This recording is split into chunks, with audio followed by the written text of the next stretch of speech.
kick rocks, I'ma stack bricks up, build what I want to make. Yo, I got a lot of shit to say, so I'ma do this every day. I'll be writing things until I'm fucking buried in my grave. 6 feet deep under, but my body won't decay. Cause my messages are timeless, so they'll put them on display. Oh yeah, I rap with a certainty, I have a sense of urgency. A message for eternity, for everyone internally. I had some people burning me, but now they fucking learn to see I ain't the one to fuck with. Now they looking nervously, and I don't really care what you think of me respectfully. You can kick rocks if you think you're fucking better, see. I will outwork you, turn you to an enemy. Hurt you so bad that you're gonna need some therapy. I got the motherfucking recipe. I've been cooking up hits, I'ma leave a legacy. You'll be looking small when you're standing right next to me. I'm 5'10", bitch, but I'm 10 feet Cause next I don't to me. give a fuck what you say.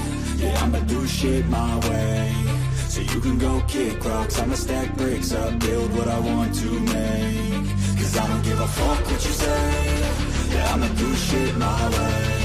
So you can go kick rocks, I'ma stack bricks up, build what I want to make. Yeah, I'ma do it my way.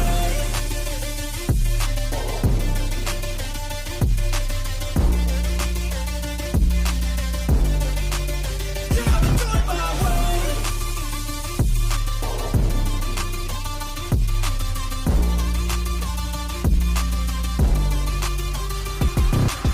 I can't contain it, I'm coming out with a statement. You really changed, man, all your music and arrangement. You don't know shit, shut your mouth, you can save it. I'm the same dude that got his come up from the basement. 100 songs, 100 weeks, didn't change it. Experiments, development, intelligence, and patience. I'll do it all again, cause I never feel complacent. Let's keep the good vibes, positivity's contagious. I'm never looking back, cause I made a life that's passionate. A college graduate suppressing all his talents, yeah. He found a way to go and change, become an advocate. For taking control of your life, go out and battle. And you think you have a dream, then act on it. Get after it, get out your head and fucking capture it. You got one life to master it. Don't give up on your future, we all start losers. We're all late bloomers, gotta I struggle don't through give the a fuck sewer. what you say. Yeah, I'ma do shit my way. So you can go kick rocks, I'ma stack bricks up, build what I want to make. Cause I don't give a fuck what you say. Yeah, I'ma do shit my way. So you can go kick rocks, I'ma stack bricks up, build what I want to make. Yeah, I'ma do it my way.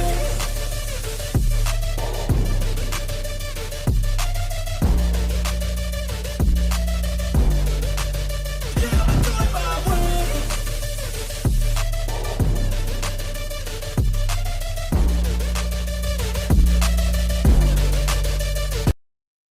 Hey guys, I was trying to slowly lower that, but I'm not that good. Sorry. Let me try to get some of this off the screen. How's everybody doing? Oh, let's see. Here we go. That one's gone. Noticing will continue. There we are. Okay. Hello. Post Woke World, Jennifer, your host. Co-host is Winston. There's other co-hosts. They show up throughout the talk, you know, Fabio and Josie. And then the cat, of course. That. Anyway, what's going on today, guys? How you doing, Dan? Thanks for being here. So I want to talk about the war and what might be happening. And yeah, I mean, I don't have any special knowledge. I just read all the stuff and then try to collate it into some type of form or fashion that I can understand or give sort of, I don't know, an update to myself. And then I figure, well, other people might want to hear it too. So anything that I say that doesn't sound right or you heard differently, you guys know I want to hear it in the comments, because this channel is really just about discussing ideas. I like to kind of put probabilities on things rather than like it's a definite 100%, because I feel like it's really hard to find the truth. And when you do find it, I think a lot of times it's hard to not have your ego attached to it. And so then when new information comes out that might change the truth that you believe, it's harder for you to adjust. So I think I just learned that for myself over time. And so I think it's good to think of probabilities, because it's really hard to know the actual truth in this lifetime, right? We're not in the type of dimension where we can see everything. We're not God. We're not omniscient. So we're always going to be missing certain facts. And then we look at things through our own lens. So that's what it is to be human, apparently. You know, that's all I'm trying to do is to be the best human I can be. And the way I do that is applying my value system to the way I interpret the world. And my values are pretty simple, which is one, I treat other people the way I want them to treat me. That's 100%. I've always been that way. It's a Christian value. But it's just the way I think makes sense. I don't understand people that think differently, but I'm definitely aware there's a lot of people out there that do not think that way. And that's okay, you know, but that's the way I operate. So that's the lens I'm using when I look at world events. And so when I'm imagining what could be happening, I'm trying to put myself in that position. I know I never can fully. I understand that. And because I lack cynicism, I'm very skeptical, but I'm not cynical. And so because of that, people may call me naive at times or even stupid, and that's fine. I don't really care. That just means they don't understand my lens, okay? And I don't understand theirs. One thing I don't like, and one thing I see often, and we've talked about this before on the channel, and I'll get to the updates on the war in a second, but if you allow me just a quick tangent, one thing I really personally don't find helpful or even understand really is people who come out and say things definitively.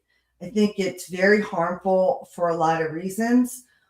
One, because when you say it definitively, you're presenting yourself as an authority, and a lot of people, unfortunately, you know, just believe authority, you know. But I believe in free speech both ways. So I'll just say that when people come out and state things as if they're already known, as if they're facts, I'm not talking about the world is round, right? I'm not talking about that. Like, that's kind of like a settled debate. I understand there's fringe arguments about flat, round. I get that. I'm talking about like settled sort of debates, which, by the way, can change when you get more information. Just want to put that out there.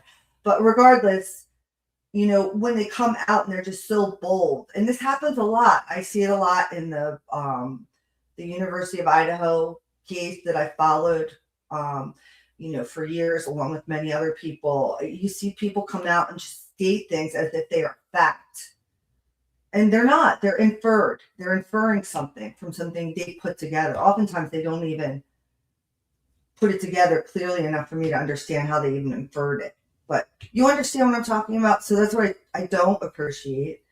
And so that's kind of what I'm trying to build here is intellectual humility is really what it comes down to. It's like, can you be humble in your intellectual ideas and thoughts, right? Can you discuss things without attaching so much of an ego that you're going to lose your mind, which we see a lot these days, because new information comes up, someone asks you a question, and then you fall apart. We see this a lot, okay? We see this with Ben Shapiro. We see this with all the talking heads, really.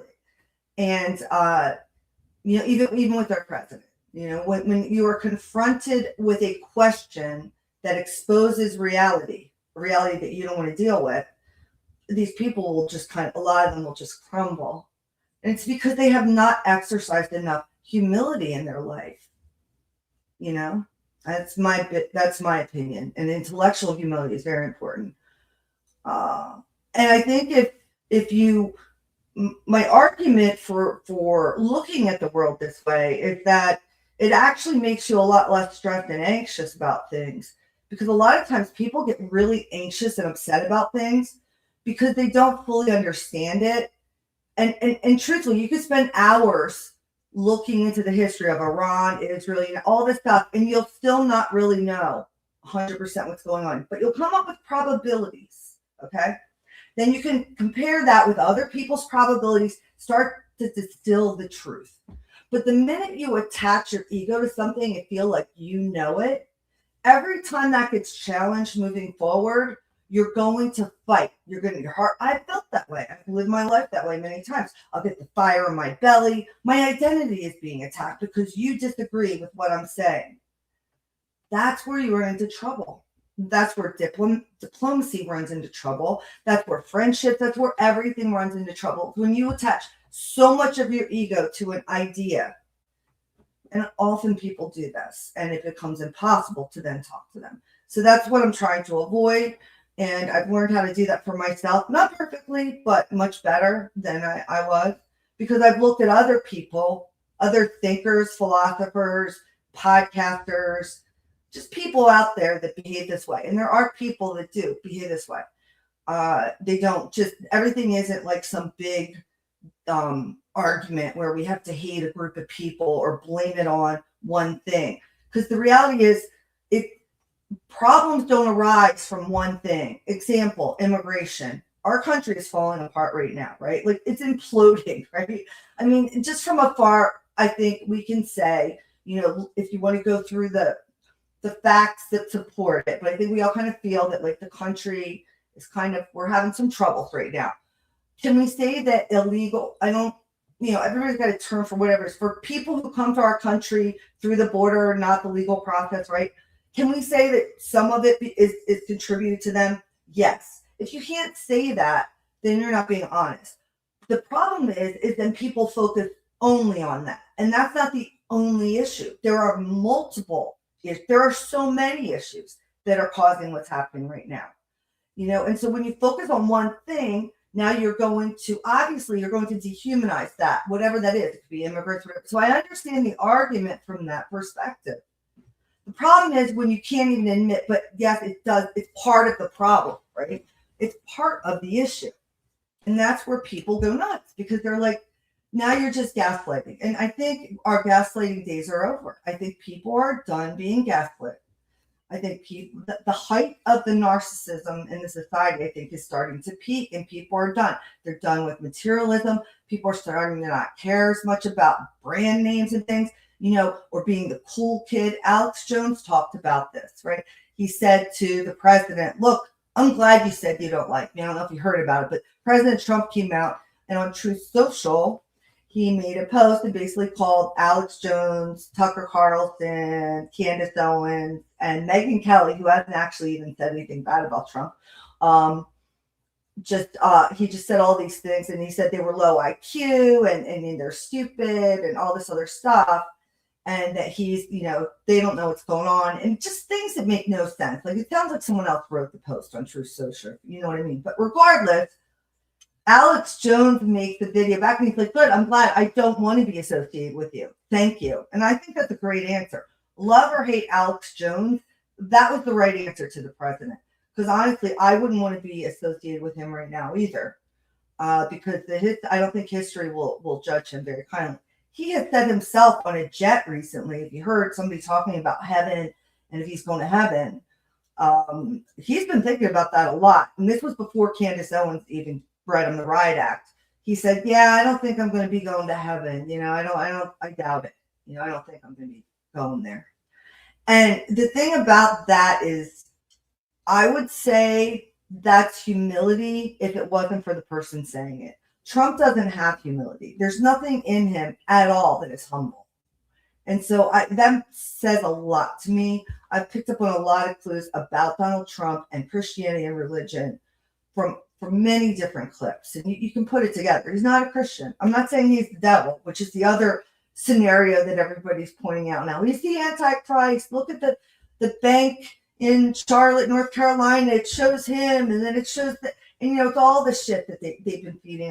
I've seen that thing pop up every time they want to scare us. The Antichrist, Donald Trump, and the Charlotte Bank of America mural.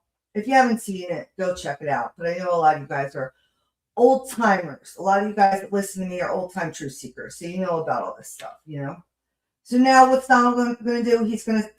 Donald is going to start feeding into that kind of rumor and acting like the Antichrist. What did he do most recently? He put out a meme on Truth Social. It's clearly a picture of him appearing as if he's coming from heaven. Behind him look like Nephilim. And if you haven't seen it, you got to look it up. This thing came out a while ago. Somebody else made it, but he posted it yesterday. And it's him reaching from the clouds. He's putting his hand on this guy who's in a hospital bed. And some people say it looks like Epstein. I'm not going to go that far, okay? But regardless, he says he's Jesus. Everybody's like, oh my God, he's saying he's Jesus Christ. Anybody that looks at the picture is going to say, yeah, that's what it looks like. Well, what do? They just had a press conference like 10 minutes ago, an hour ago. And what do they have? They have a woman standing there who's a DoorDash grandma, okay? And that's what it says on her shirt. And why is she there? Well, she wants to let you know Trump helped her sick husband who has cancer. And it's because of Trump that her husband is getting better. Okay. And then this is such a setup. I swear to God, I feel like we're in China the way that they're doing this now, guys. It's such a setup the way they did this. Okay. It's ridiculous. I'm going to just show it to you. I'm just going to show it to you because I can't even believe how ridiculous it was. I'm going to show it to you, but I'm going to get to the point of the video first because I don't want to go off on too much of a tangent. Essentially, though, they use this old woman as a prop to say that he helps people when they're sick. Then the press asks Donald Trump, what do you think about why did you post yourself as Jesus? Some people say. And then he answers, I can't believe someone would think that. That's so idiotic and stupid. Clearly, that's me. I'm the Red Cross, and I'm behaving as if I'm a doctor and healing people because I heal people. That's what she just said, right? I'm like, come on, whack the dog, guys. We don't fall for this psyop shit anymore. We just don't. Who is falling for that shit? I don't even think boomers are falling for that shit anymore. I don't think Fox is falling for. I don't think anyone is falling for that shit anymore. But please continue to gaslight. So then he puts the woman on the spot. I honestly don't think that woman even had anything to do with her husband's cancer because they go, well, how is your husband? Is he good? Is he doing better than that? She's just like, yeah. I'm like, oh my God. She just wanted to thank him because it was supposed to be, I think it was supposed to be a photo op about how no taxes on tips, which apparently went through. And that helped her. I think it was supposed to be about that. But because of the meme situation, his stupid PR team thinks the Americans are idiots, decide to utilize it for that too. Honestly. That's how dumb they think we are. What that shows is how dumb they are, honestly. But let's also think about this, and then I'm going to move on, okay? I've been seeing a lot of John Kiriakou, who I told you. I don't know him personally, but, I mean, I have spoken to him on more than one occasion, but it's been years. It was when my friend Lee Stranahan and he were on Russian TV. And I know that makes everyone think that they're Russian assets, but they're actually not. My friend Lee, I know for sure. I mean, maybe he is, but I'm going to say probably wise, like 99.9%. Because and he's not even doing well, Lee Stranahan, anyone who knows him. I thankfully got to talk to him once before he had too many strokes and was unable to talk, but I'm still trying to get in touch with him. Anyway, moving on from that, okay? You've got John Kiriakou. Before him, it was that guy, Andrew Bustamante. And then there was somebody else before that. But they're spooks. They're all CIA. They're all spooks. And I remember when John Kiriakou joined Lee Stranahan on RT, I said to Lee, I'm like, do you think the CIA had him come in here to watch you because they're worried you're a spook for Russia? And I remember Lee saying, I don't think so. I mean, anything's possible, but I don't think so. And who knows? I still don't know. But John Kiriakou, when he tells his story, says that he worked for RT because the only people that would hire him. And honestly, RT gave a lot of good info that we lack now. They took RT off of YouTube. And so I can't even find a lot of that stuff anymore. But moving on from that, I think that the CIA is infiltrating or doing their Mockingbird shit in alternative media now too. And the point I'm trying to make is they have people come out here like John Kiriakou, who I like. I have nothing against, but he's in the CIA. It's like the mob. Once you're in the mob, you don't leave the mob. It's not like you're like, you know what? I'm done, guys. Thanks for everything. I'm peacing out, moving to Maui. It doesn't work that way. The mob will go to Maui and find you. If you try to, you saw The Sopranos, right? I mean, and by the way, John Kiriakou says that's the most realistic mob movie ever done. So the point I'm trying to make is you don't get out of the mob, you also don't get out of the CIA. Okay? So they're still in the CIA on some level, getting paid on. They may not admit that. It doesn't make them a bad guy. What it does, though, I should say, first of all, this is my my allegation, my speculation, but I would give the percentages wise that they're here to influence like 99.9%. The reason why is John Kiriakou answered the question. Does the CIA know what you're saying? Anyone who has ever been on the CIA, think about when they leave, okay, if they do leave, they have to sign all of these NDAs and all kinds of shit, right?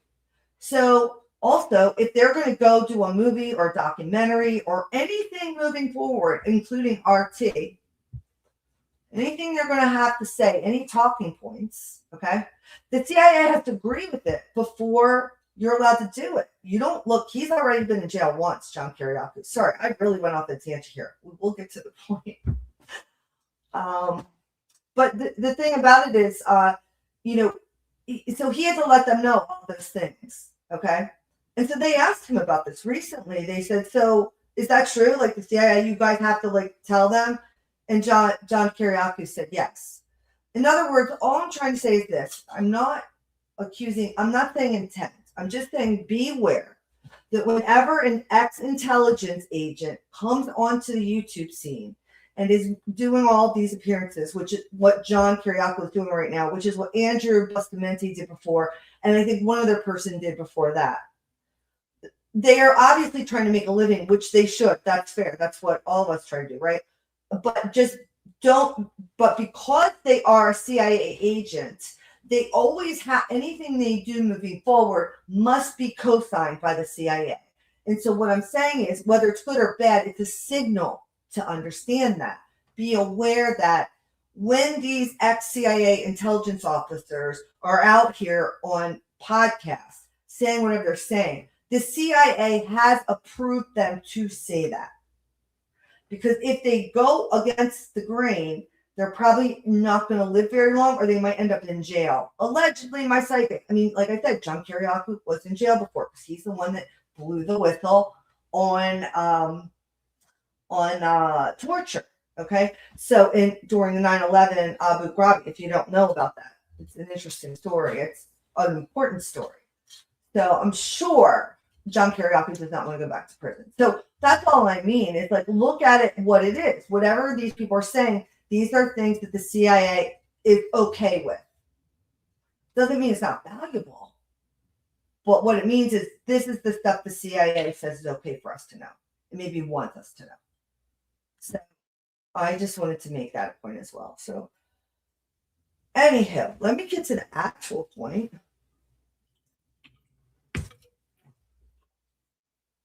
So we're in an active conflict right now with Iran, okay? It's not a proxy war. It's not rhetoric. It's an actual naval blockade in one of the most strategically important waterways in the world.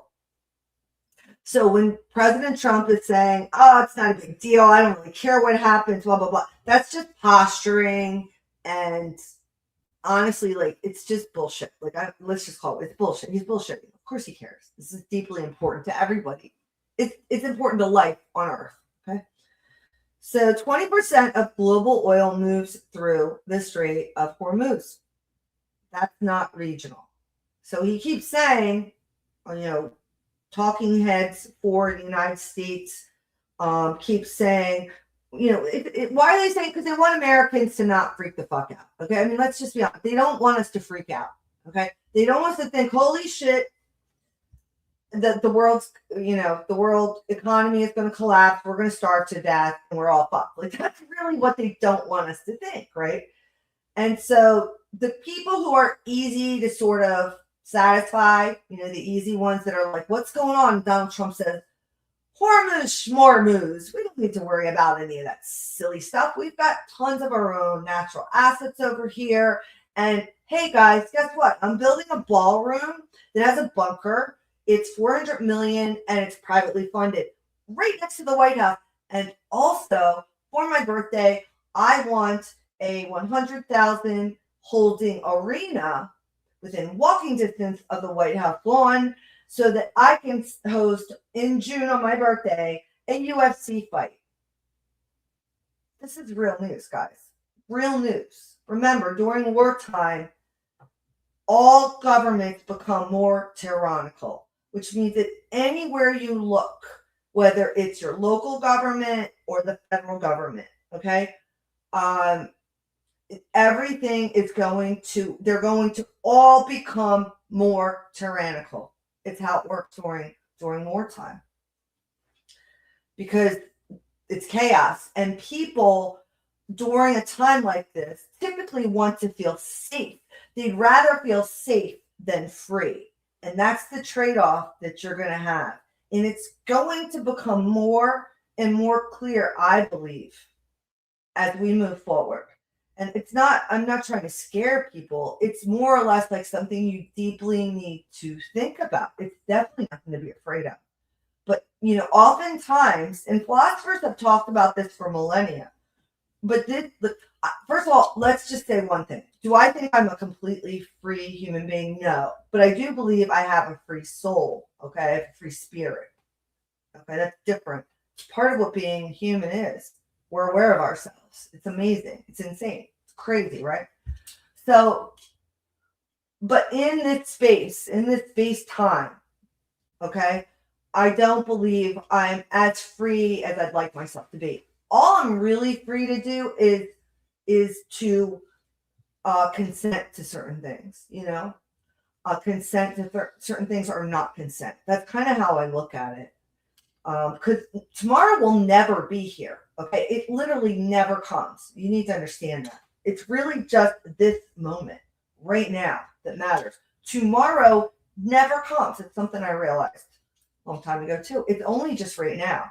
So it's just, tomorrow's a speck of your imagination. It's never going to be here, guys. It's only going to be right now. And so in the moment, what is it you're doing? Are you causing harm? Like, that's, in my sense, the choices you make. And then the collective and the government tries to force us into these other things, these other choices, usually binary, like you have to vote one way or another. Turns out you don't have to vote at all. You could just not vote, which is what I decided to do. Or like you have to be against or for abortion or against or for the death penalty. There's no in between, that kind of stuff, right? People know now. They're done with the binary. People are already done arguing about the binary. They know there's infinite choices. So going forward, one of the choices, though, that you'll make, I think, that we're all making, and to be aware of, I'm making, do you want to be more free or do you want to be more safe? What's more important to you? It's something to think about. It's something to think about. Because the way that, surveillance is right now, the technology they have, and we're not locked in that way at this point, but I do think they want us that way. They want to be able to make sure anything we're doing is not going to cause any upheaval. Right now, there are still, I believe, free agents out there that can, really make things crazy. It's still hard, but it can happen. And also, we're all noticing the way the players on the stage are playing. We're all noticing it. We're understanding. It's not that they're not real. It's just that we're understanding. I mean, if you don't think this was all pre-planned or known beforehand, and honestly, I don't even think it's pre-planned. I think it's known. I think the stars and all of these, and this might sound crazy, but there's no other way for that. Because think about the iPet Go 2, the movie iPet Go 2. If you haven't watched it, I'm shocked because most people, most of the old truthers here, I'm sure, they know all about iPet Go 2. We've all had our little OCD with that fucking film and all thought, oh, this is the year iPet Go 2 is. Oh no, this. I know this one guy was doing it. Dude stopped doing his trucking job over this shit. The guy was, I don't know if he's okay. I stopped following him after a while because I realized no. And then every year I would catch something. For a while there, they took iPet Go 2 off. That movie was made in 2012, the year, remember, that everyone thought we were going to die because of the Mayan calendar. I mean, we've had tons of traumas over the years. But sometimes you have to wonder, when you look at iPet Go 2, I think we are in that timeline right now. We're very much in that timeline right now. And so if that's the case, because all the symbolism is there, it's all there. And I'm not suggesting anybody go and obsess over that because it's a dark movie. It's a very dark movie. And anytime I do watch it now, if I do go back and watch it, I make sure the volume's off because the music in that video is demonic. It will make you feel very bad. And trust me, music matters way more than you might know. So anyway, I'm not suggesting you go watch it, but what I'm saying is it looks pretty evident that they knew how this was going to play out. And it's weird because that was in 2012. And Donald Trump is in there. Barron Trump is in there. It's crazy. You got to look for it, but you'll see it. So it's just sort of like an unfolding. Maybe it's inevitable. Maybe that's what this is. It's just inevitable. I don't know. But that's what's happening right now on the world stage, right? It's not regional, but it is global leverage over there in Hormuz. Okay, so no matter what Donald Trump wants to distract us with, which is fair, look, that's what all leaders do. You can't expect people to get up there. He's not going to be honest. People lose their minds. Okay, so he's going to go up there and give the hopium speeches and stuff. But if you really want to know what's going on, you definitely got to look deeper. Okay, so this is all about global leverage. So Iran is talking about asymmetric warfare, submarines, sea mines, disruption tactics. They don't need to beat the United States Navy. They just need to create instability. And while that's happening overseas, here at home, we're talking about building a $400 million ballroom with a bunker at the White House and possibly a 100,000-seat arena near it. So what's really happening? Is this about Iran? Is this about China? And that's definitely a big, big issue we're going to talk about today. China is not being talked about enough whatsoever in the mainstream. And I haven't seen anybody talk about China other than Sabi Sab, who I love. Shout out to her. If you guys don't watch her, she's good for, she's always updating throughout the day. But she's talked about China because she's also talked to Professor Mamandi, who we're going to talk about in a second here. He's another professor, so I don't know if we've got professors inundating the alternative webs as well now, by the spy agencies. I think that's in fact what's going on here. And in fact, this new Professor Mamandi, I don't know, he's very interesting. But like anyone who comes out and talks, they're going to give some truth, and some of the things are not true. You have to filter what is the truth and what is the noise, right? What's the signal? What's the noise? That's really what I'm trying to say. And so, like Professor Zhang or not, there is some signal that we can find when we watch his talk, which is why I still post him in my shorts. And this new professor, who I believe is going to be just as popular as Zhang, I found Zhang for you guys before he blew up. I'm going to show you this guy before he blows up too. And I didn't find him. Actually, I found him from Sabi Sab. So all credit to her. But this guy is very interesting as well. So we're going to show a little bit of him and what he's been saying. And he's the one who brought China into this. And I think if you don't know about that angle, it's worth understanding what that angle is. Whether it's true or not, that's going to be up to us to decide. Okay, so let's go to that now, guys. Just going to say hello. Hey, girl. Hey, Brooke. So nice to see you guys here. All right, so let me show you guys this. So we already know active military conflict with Iran. The talks didn't go great, guys. I think we all know at this point. Over the weekend, we had some talks and they didn't go well. And immediately after, probably as he was walking back to the plane, I feel like Donald Trump announces a United States naval blockade, in place. And so basically, it's like at home, he's talking about, like I said, for real, a $400 million ballroom with all the oligarch energy you can think of. This is what oligarchs do, all the oligarch energy you can think of, with the best crystal and the best marble and the best of everything. Trump, that's the whole, you have become what you said you didn't like. The snake, right? I mean, nobody cares about marble or crystal in a ballroom when they can't eat or feed their kids. And also, nobody cares about that when their roads are falling apart, their bridges are literally crumbling. Like, did that bridge that fell apart and got knocked down by a ship, and was it Maryland, or did that even get rebuilt? Like, that should have, it's really, think about it, right? So no, it's, nobody cares about the best marble, bro. And then the best part is that is not, that's being privately funded. Very strange. So yeah, that's what he's talking about. Okay. But it's a symbol. Okay. So whether or not this actually happens, right? Maybe the ballroom never gets built.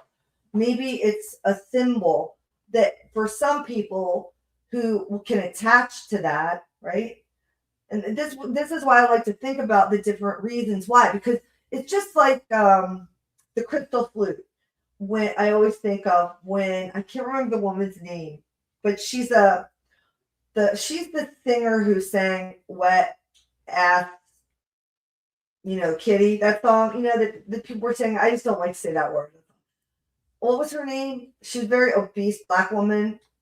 I just remember that they were saying that they let her play like Thomas Jefferson's crystal flute. Now, me, I could care less what she plays. I didn't think she was very good, and I don't really care if she's playing anybody's flute. Okay, but when they said that, I knew that it would trigger the conservatives. It's like so clearly agitation propaganda to anyone who doesn't have their ego attached to this stuff. So when you see something like that, you can laugh at it because that's hilarious. Like, did that guy actually even have a crystal flute?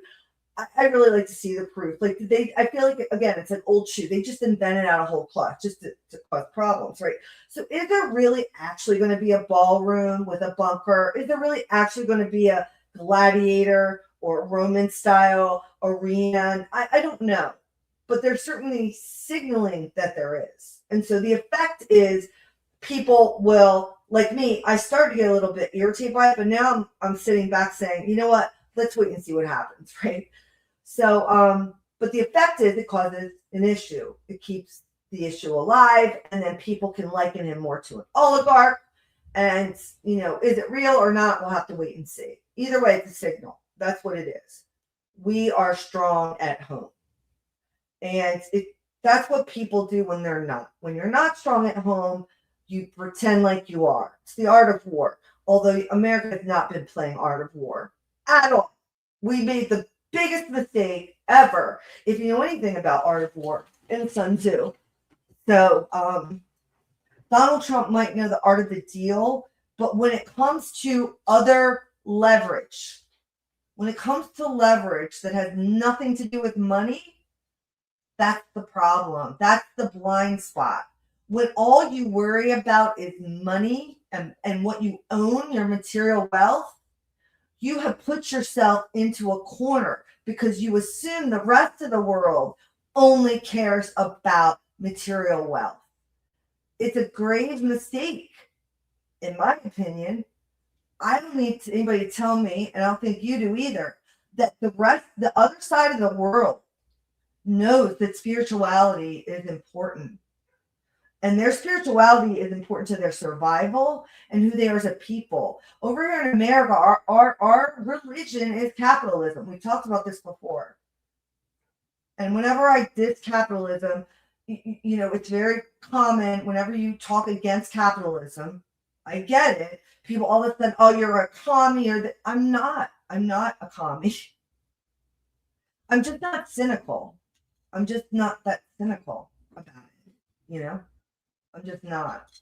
And I don't think I'm the only person that's not that cynical about it. And you could, people will try to, like I said, I've heard all the things, like I'm naive or you're stupid or you don't understand. And I realized, no, I'm just not as cynical as that person.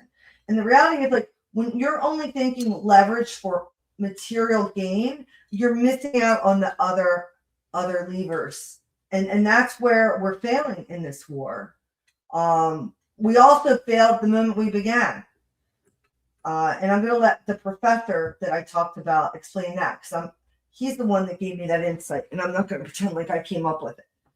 But let's talk a little bit more before we get to that, because it's going to blow your mind what he said about China and about the art of war and Sun Tzu and again, I'll present it. You can think about what you think about it. Tell me what you think. I'm not saying it's true, it's not true, but it's definitely an insight I think that's worth hearing.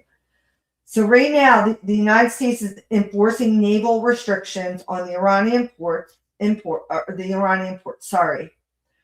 And so it's very sensitive. Now, something to know about Iran. Iran has these very special, look, the thing about Iran is this. They have been portrayed as like primitive. They've been portrayed as what's the word? They've really been portrayed as, I would say, primitive. Like if you ask most people before this war, okay, who don't read about history or care about things outside of like their own personal orbit, which that's the way to live. I'm not down on it, but and you ask them about Iran, they're just going to go by the little bits they hear, in the news, what their parents told them, what the news told them, what their friends say. And the gist was like Iran is bad because they hate women and they hate democracy and they're primitive and, they do all these horrible things, right? But if you look just a tiny bit, it doesn't even take a lot. Like it's so easy to find out that is completely false. Okay.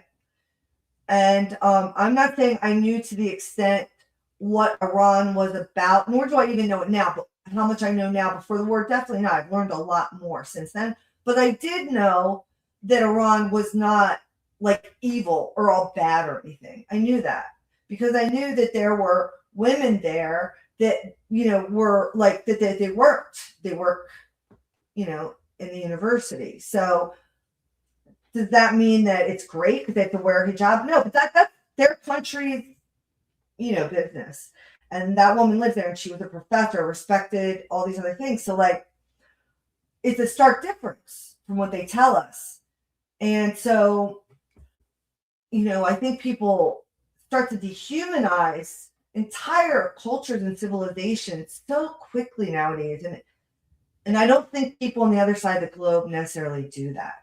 And that's part of the issue with our materialism, right? So I think that can be a blind spot for a lot of people, especially when you hear people cheering on this war and being like, yeah, we got them, screw them, blah, blah, blah. It's like, excuse me, I that to me is shocking, honestly.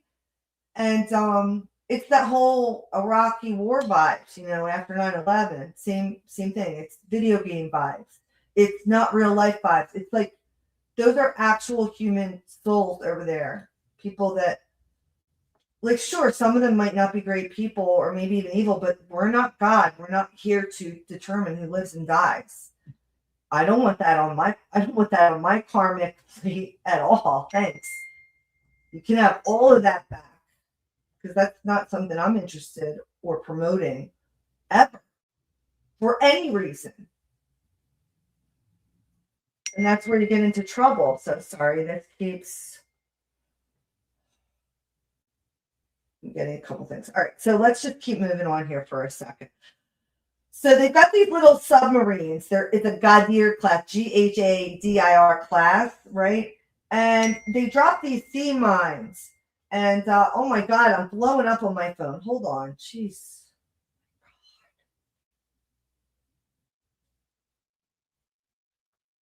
Sorry, guys. There we go. Oh my God. So yeah, where do we go here? I saw a report that said that, and I'm just saying you have to be careful, boo-boo. Just be careful. I'm not saying it's happening or not happening. I don't have enough information.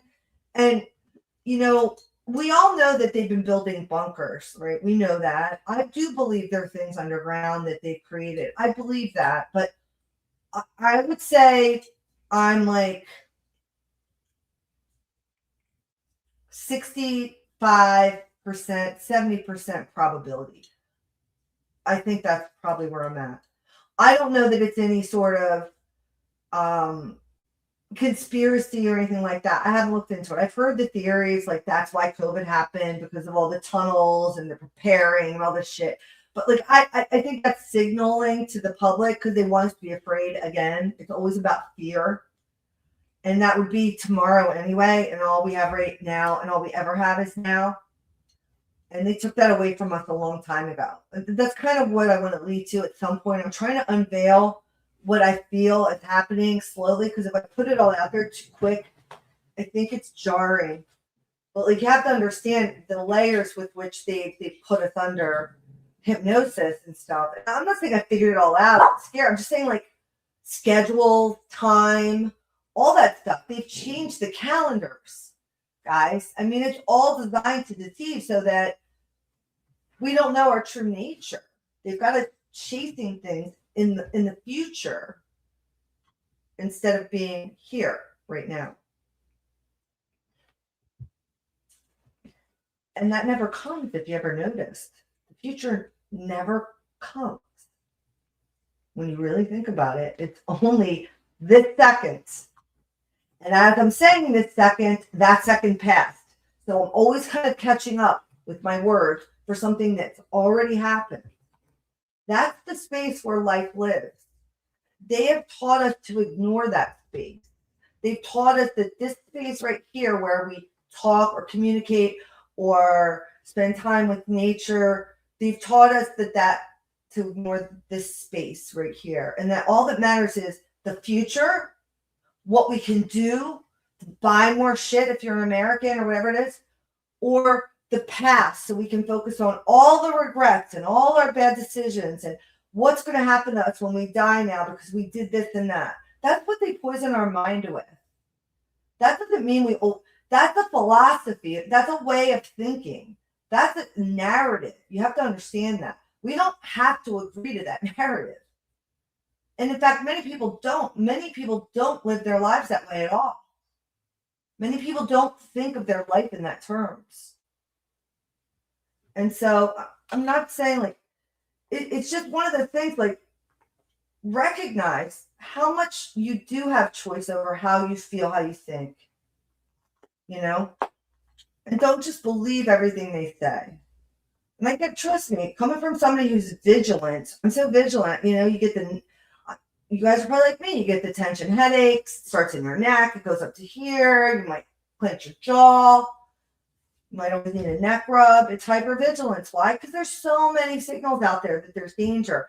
And, you know, after a while, and we talked about this before with my mom saying, look, I grew up in the 60s, and we talked all about that, right?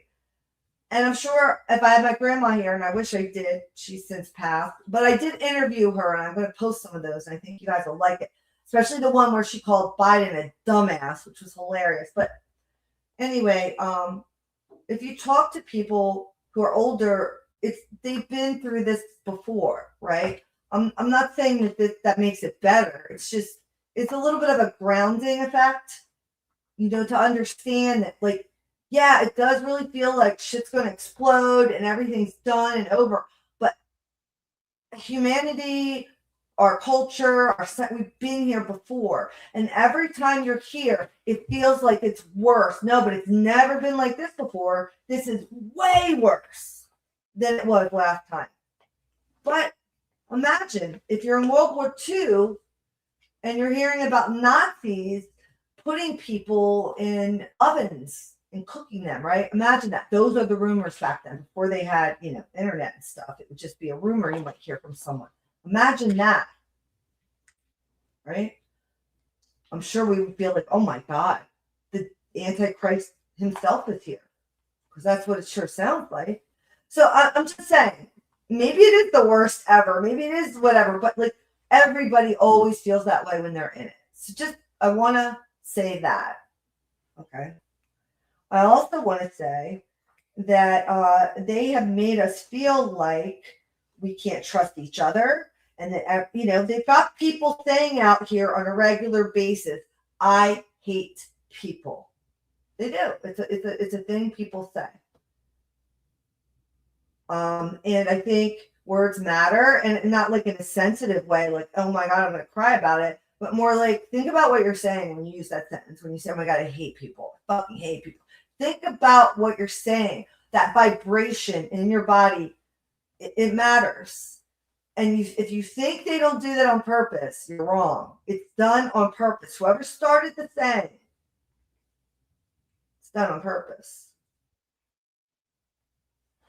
And you should be aware of what you're saying. If that's how you feel and you want to separate yourself from humanity and identifying with humanity and what makes it human, continue to say it. But now that I told you what it means, before you say it or write it or whatever, think about it. Really, you can be sarcastic all you want, but the reality is you say that, you start to feel that way. That's true. Lies, if you repeat it enough, people just believe it's true. They won't even figure out where it came from. If you're like me, you've never accepted shit blindly, which is why you might have had trouble in history. Because a lot of these subjects that they learned, that they taught us in school, they would always put us in the middle of the frame. Like even math. And I loved math, but even math. When I got older, I read Pythagoras. And he was a philosopher who came up with math. It's a beautiful story if you never read it. And the thing about it is, like, that's the way they should teach math. It's so much more, well, it makes so much more sense when you understand. I'm not saying he invented math. I'm saying he's one of the people. When you learn about the Pythagorean theorem, if you understand who he was it's unbelievable, right? But they don't do that. They don't do that. I bet you in other countries they do. Or whatever, however they're teaching math, you know? I'm just saying that was what I needed. I needed to understand the origin of it. I've always been the origin person for as much as I can get to the origin, because I can't jump in the middle of a frame and tell you anything. And that's what they're always giving us. That's what social media gives us. That's what the gotchas are. That's what the one-liners are. That's what the short, I hate doing shorts, if I'm honest, but I'm able to get more people on my video, eyes on my video if I do them, because people don't have attention span for any kind of long discussion anymore. I'm craving a long discussion. I'm craving debating people who have ideas that are different than mine, that won't call me names. It's not that I can't tolerate it. It's just like, it's just annoying and it's not peaceful. I'm craving intellectual debate and stuff like that. So that's what I'm trying to create on the channel. I'm hoping I can get some people up here, going forward. And I invite people that have different ideas or whatever. So, man, I got off on another tangent. I'm really doing a lot of tangents today, guys. I'm sorry. All right, let me just get back to what we were saying.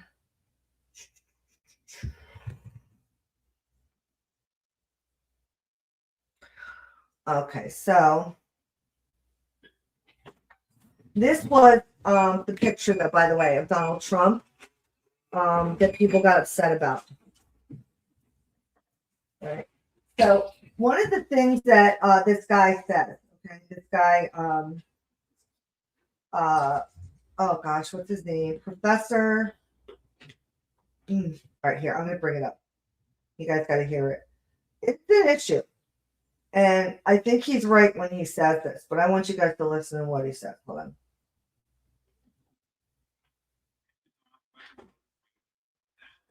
One second, I'm going to pull it up.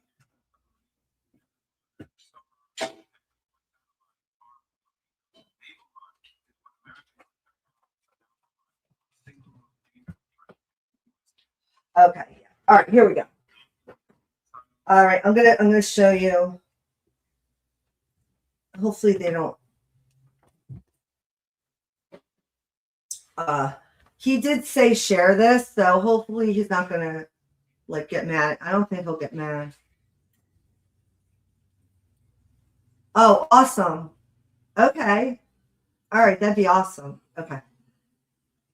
So let's see. All right, so hold on for 1 second. I just want to show you guys this guy because he's going to blow up. I can't believe this guy only has 25,000 followers right now. All right, hold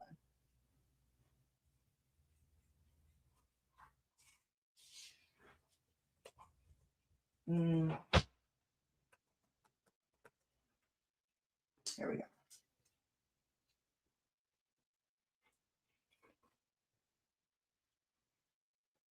Morandi report. Here we go.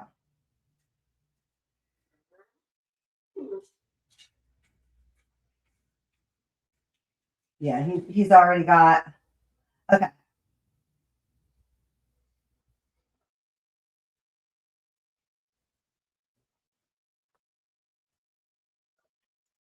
All right, hold on. All right, guys. So I found him.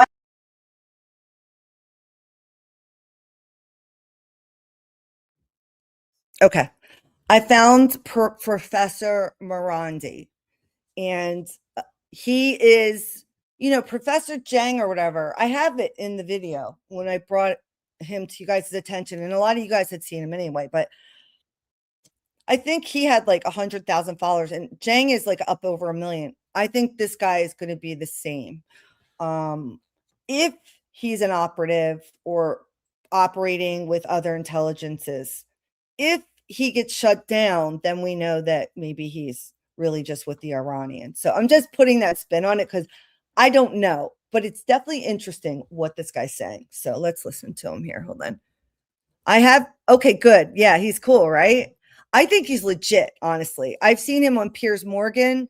And I love Piers Morgan has quickly become my favorite show, my go-to show, because I don't always agree with Piers Morgan, and I still think he's a pompous ass and he's got a lot of blind spots. However, he does have humility and he's willing to have guests on who disagree with him and he'll ask them the tough questions. So Piers Morgan has quickly become one of my favorite shows to watch because he had Morandi on last time and they got into a scuffle, but he'll probably have him back.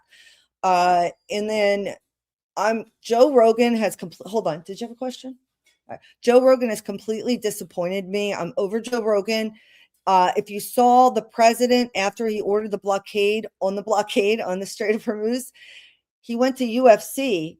Joe Rogan, after shit talking him all day on his podcast, like gives him this big welcome. And then he's like, this guy comes out, this young boy who's like all sweaty and glistening and tan. The president's like got his hand on his leg and he's like, you look good. You're beautiful. You should be a model. And I'm like, this is really uncomfortable, guys. Like, what the fuck is going on? Very odd. Anyway, tangent. Sorry. Let's get back to this. Here we go. Check out Morandi. Where are we?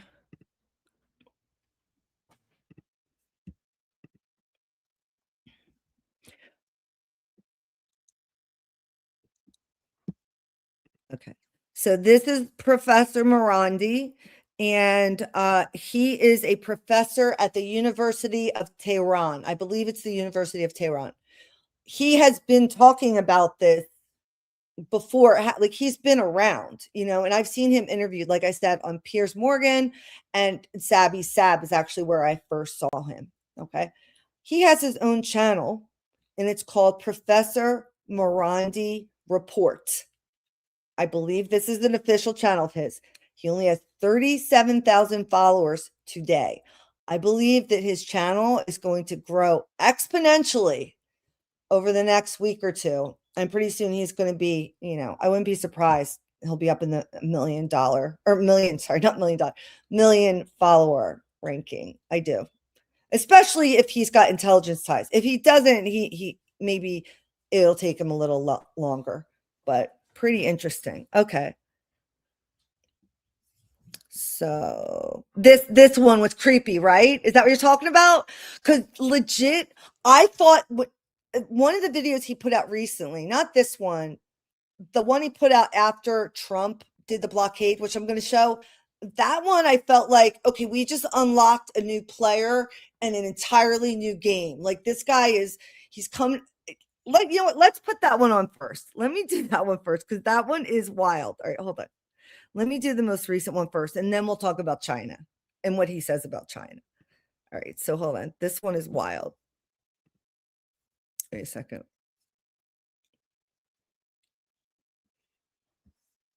Here we go.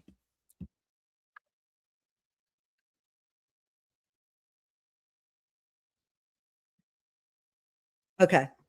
This one's fucking. All right, guys. This one's nuts. To me, this was crazy. He released this last night. Okay.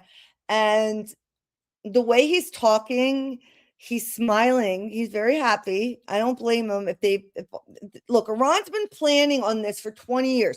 America is like the little kid who's like not doing their homework, getting straight A's, slips and falls and shit, and it turns it into a gold house. America is that kid. And Iran is the kid who's like getting spit on and told they're animals and you're not allowed to have what we have and all this stuff. But while that's been happening to them, they've been working because they have a cohesiveness to survive. Their goal is to survive. And they have developed quite a strategy and plan and worked hard at it, as you can imagine. Whereas we've just spent money on this aircraft. I'm not saying it's all bad. It's just a different way. Okay. And so you can imagine who might have a benefit here. And I think this guy has a smile on his face, in my opinion. And you can tell me what you think, because it's like, we knew this was going to happen, America. We tried, but you just couldn't help yourself. Again, the snake, right? So let's check him out. Hold on. Shush. Looking at a satellite image that has been circulating among American military analysts for the past 72 hours. And I need you to look at it with me, because what it shows is not a fleet of aircraft carriers. It is not a missile battery. It is not a hypersonic weapon system or a drone swarm. What it shows is 16 small shapes on the floor of the Persian Gulf. 16 vessels each, roughly 29 mil long, resting silently on the seabed of the Strait of Hormuz. Engines off, weapons loaded, waiting. That image, 16 Iranian Ghadir-class submarines, invisible to American sonar, undetectable by satellite, armed with torpedoes and naval mines, is what American military analysts are now describing as the single most dangerous threat facing U.S. naval forces in the entire theater. Okay, so he's talking about what they're, the Strait of Hormuz, and when you think about it, when he's talking about how, like, our ships are very clunky and big and they don't know how to navigate. They might do great on open water, but when you're talking about the Strait of Hormuz, the depth and, if you've ever been through a waterbed or any area where there's rockiness, you've ever gone scuba diving in cave type situations, you can imagine, like, if it has some type of landscape like that, you're going to get stuck. Like, you need to have finesse and grace to get through there, especially quickly. And he's saying, like, they probably know how to do it forwards, backwards, blindfolded at this point. Why? Because that's what they've been practicing on. Just consider when someone screws you over or takes from you something that is your right, consider how angry it makes you. You can either fold and just fucking give up and not take advantage of the beautiful life you've been given, or you can fight and put that might into something that, like, that's fine. They want to take from me. They're not taking from me again. And we're going to do it the right. That's what they've done in Iran. Okay. We haven't done that in America. And I love America. And one of the best things about America is the First and Second Amendment. Okay. No matter what, the First and Second Amendment is the most important thing we have in America, because we have to be able to criticize our own government. That's the whole point. What they're trying to do right now during wartime, and we'll get back to this in a second, though, what they try to do during war, and you have to recognize that they're already doing it, is when you criticize the government, they call you a spy or they call you a traitor. And so you have to be really careful, because they're very happy to do that during wartime, because it's a chilling effect. It's a way to make people not criticize. They don't want you to criticize what's happening. But you have to remember always that's your right as an American. Okay. And you have a choice. You can, if you're afraid, then you don't speak up. But that's a choice. See, you have a freedom and you have to decide what it's going to be. And, I'm not saying it's that serious right now, but just to watch for it. If journalists start getting arrested, it's a problem. Okay. They've been doing this over the years. We've talked about the book from Naomi Wolf. It's called A Letter to a Young Patriot. And it outlines, like, the 10 ways that democracies, die from within. And we've checked off every one of them. And we've got the proxy military, paramilitary. We've had that shit going on. I mean, we just went and kidnapped the leader of a foreign country and put him in jail, if that tells you anything. People think it's funny. People think, yeah, we're great. I don't think it's funny at all. I think it's I don't like to be associated with that. Think about on a personal level. If you think that's awesome, if you think it's awesome that we just went and kidnapped, and I don't care how bad he was, honestly, I don't care how bad the guy was or what he was doing. I just don't.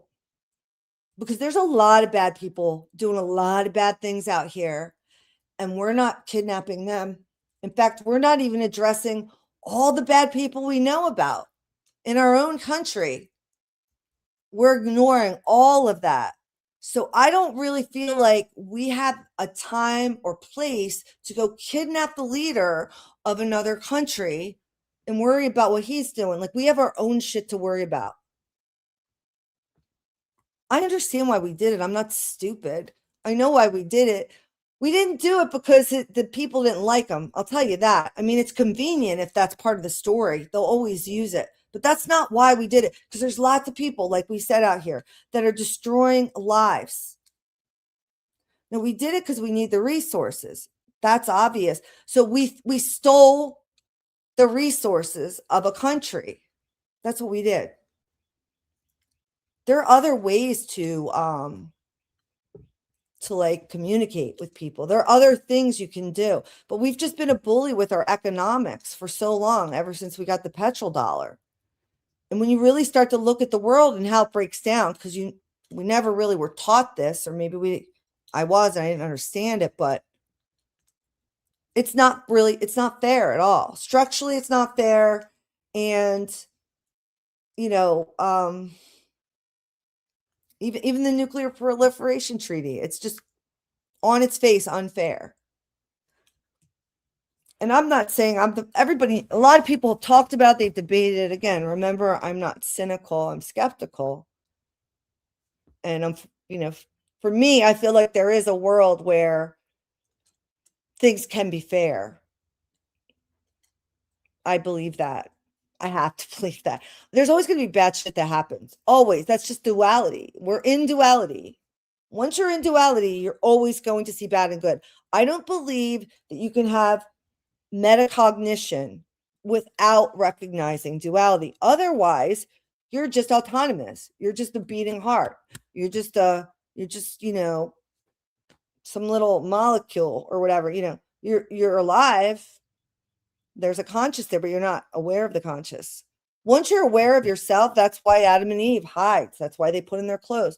Oh my gosh, we're naked. Before they were just naked, but they didn't know because they didn't reflect on themselves. That's what I think it is. And so once you get into duality, there are always going to be good and bad because it's all of these other perspectives. And everybody has a different way of dealing with it. And I just feel like getting angry and freaking out and screaming at people isn't a good way to move forward anymore, So let's listen to Professor Morandi a little bit more. Not the ballistic missiles, not the drone swarms, not the shore-launched cruise missiles, the submarines nobody can find. In the next 20 minutes, I am going to walk you through exactly why this situation is far more dangerous than any official briefing will tell you. Why the most powerful Navy in human history cannot do the one thing it was built to do, and why the consequences of what is happening right now in the Strait of Hormuz are already showing up in your gas tank, your heating bill, and the freight costs embedded in almost everything you buy. This is Daily Brief. Subscribe now if you have not already, because what we are about to cover is being actively analyzed by American military experts and confirmed by Western intelligence sources. This is not speculation. Hit that subscribe button. This is where we're at. We've got a professor in Tehran, Iran, who is giving us some intel on the war, and he's asking us to subscribe to his channel. Subscribe button and turn on notifications. If you're in the health and wellness industry, maybe you're a personal trainer or a nutritionist or a therapist or a holistic provider. You are going to want every update on this one. Let's start with the geography because the geography is the foundation of everything, and it is the geography that makes the American Navy's most sophisticated capabilities functionally irrelevant in this specific theater. The Strait of Hormuz is 54-kilometer wide at its narrowest point, but the navigable shipping channels, the actual lanes through which oil tankers and commercial vessels can safely transit, are only 3-kilometer wide. The average water depth along those shipping lanes is approximately 30 meters. To put that in perspective, American Ohio-class submarines are 170 meters long. They displace 18,000 tons of water. You cannot fit an Ohio-class submarine in water that is 30 meters deep. You cannot maneuver it in a channel that is 3 kilometers wide. The American Navy's most powerful undersea platforms, the ones that would normally be used to hunt and destroy enemy submarines, cannot even enter the operational environment where the threat exists. That's crazy. And that's what I like. Again, this sounds insane. So you obviously have to fact check it because I'm not, that's why. So we'll listen to it. But like the things that I think of when I hear this, right, is if this is true, like, wow. Okay. And then why did they not consider any of this? Oh, 1 second. Okay. Why did they not consider any of this before they got us into this mess? Right. So let's listen a little bit more here. And if anybody knows if this is true, if we don't have any defense against these little submarines here, let me know. Equivalent of trying to thread a rhinoceros through the eye of a needle. The American submarine fleet is powerful beyond comparison in open ocean warfare. In the shallow, narrow, noise-saturated waters of the Strait of Hormuz, it cannot operate at all. That is not a commentary on American capability. That is physics and geography, and Iran has spent... I love the diplomacy he's still extending here. He's saying, look, it's not that you're not capable. It's just, you don't understand. 4 decades studying every meter of it. Subscribe if you are watching this and realizing you are not getting this level of analysis anywhere else. Daily Brief exists specifically for moments like this. So yeah, Professor Morandi report. I highly recommend you check him out because whether you believe everything he says or not, he's giving us an angle that we're not getting anywhere else. That's the way I look at it. Now let's talk about what Iran... And only time will tell, right, if this guy is being truthful or not. ...actually built. Announcement number 1, the Ghadir submarines. And this one matters more than anything else happening in this theater right now. The Ghadir-class submarines that Iran has deployed into the Strait of Hormuz were not designed to be technologically impressive. They were designed to be perfectly precisely suited to exactly this geography, derived from North Korean Yeonho-class submarine technology and domestically produced since 2005. Each Ghadir is 29 mil long and displaces roughly 120 tons. Small enough to navigate the shallow channels that American submarines cannot enter.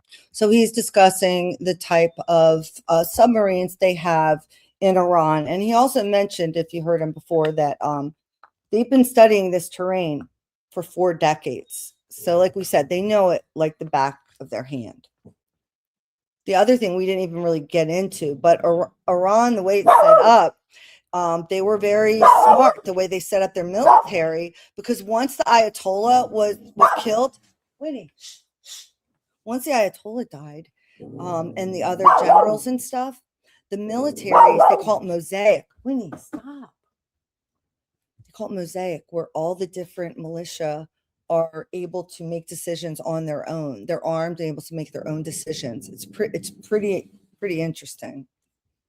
Small enough that their acoustic signature, the sound they produce while moving, is easily masked by the constant ambient noise generated by dozens of commercial vessels transiting the strait at any given moment. According to reporting by The Telegraph and confirmed by multiple Western military analysts, when a Ghadir submarine settles onto the seabed and shuts down its engines, it becomes acoustically indistinguishable from the surrounding environment. Its diesel-electric propulsion system produces minimal noise even when active.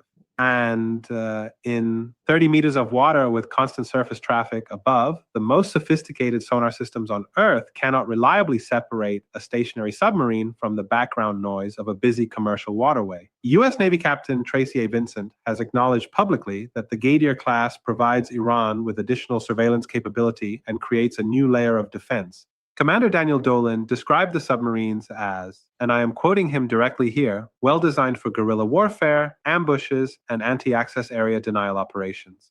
Iran currently operates between 20 and 23 of these submarines. That number matters. Your last chance to disappear. So he's basically talking about asymmetrical warfare. Okay. And I don't want to go through his whole video, but I did want you guys to be aware of him. And next, I'm going to show you a video that he did about a month ago in which he describes China's role in this conflict. And you can believe what he says or not believe, but I do think his perspective is definitely important to hear. And he brings up something I brought up here many times on the channel, which is Sun Tzu, The Art of War, which is why I had to put that post on this live, Danzu, because people like to say that Danzu is doing the art of war. And I've always felt like he's been more, like we talked about art of the deal. Art of war is very specific. It can help you socially as well if you understand what it is. But essentially, you know, we've already lost the war because we were the aggressor. And if you look throughout history, one of the things Professor Morandi theorizes, and I think he's probably true, but I could double check. You can tell me what you guys think. Whenever a war has happened like this, the aggressor, like a world war type thing, the aggressor always loses. The person who patiently waits wins. And one of the things that Professor Zhang kept reiterating in his talks, etc., and I'm going to email these people and ask them if I can interview them. I'm going to start emailing some of these people because I'd like to interview them too. I'm a tiny channel. They'll probably ignore me, but I'm going to try. One of the things that Professor Zhang said was that he, you know, China's not a part of this. China's just back here. We don't know what's going on. We don't care. China's, you know, we're just over here. We don't care, which is true and false because China actually is doing quite a bit by just sitting there being patient. It is true. They're just sitting there being patient. But they are looking at this other than just economically, like we talked about before, materially. China, that's my dog. He's crying. So I'm going to have to let him out in a second. And I'm going to put Morandi on before I leave before I leave for a second. I want you to see. But essentially what he's about to tell you is China is the one that's playing like 6D chess or whatever you want to call it, because they're not going about this warfare directly. They're honestly like a silent piece of it right now. But when you understand the way he presents this, how much they're involved on different levels while remaining non-complicit or whatever, or not active, it's pretty wild. And it actually should make sense to everyone, honestly, because we are a young nation, right? We are not an empire. This is our first, like, we're still growing. This is a growing pain, right? And it's just, it's an incredible time to be alive. Honestly, it's wild when you think about where we're at in history right now. I mean, it's really incredible when you think about what's happening in the world right now. I mean, so much is happening and changing. And being alive during these times, I think, are exciting, but it can be, for some people, debilitating or paralyzing because things start to change that make you lose your grounding. And so I really feel like Generation X is the generation to help people like bridge that, a lot of that. I'm not just saying only people my age. I mean, people of any age can do this. But I do think we're uniquely positioned to the old and the newer world. Probably the younger generation more so, but I'm Gen X, so that's why I said that. But here, listen to what Dr. Morandi says, because you guys have got to hear this.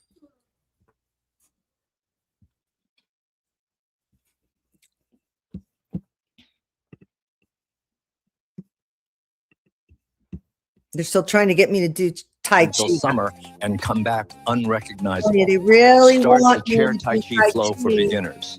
Disappear for a month. On Monday, we're starting the chair Tai Chi. You can potentially overwhelm adversary anti-submarine warfare resources through volume, even before factoring in the geography that makes each individual site.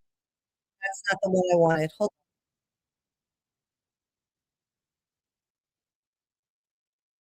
Okay, that's not what I wanted here. Hold on. Oh, I want to, this is the one I want you guys to hear. 1 second.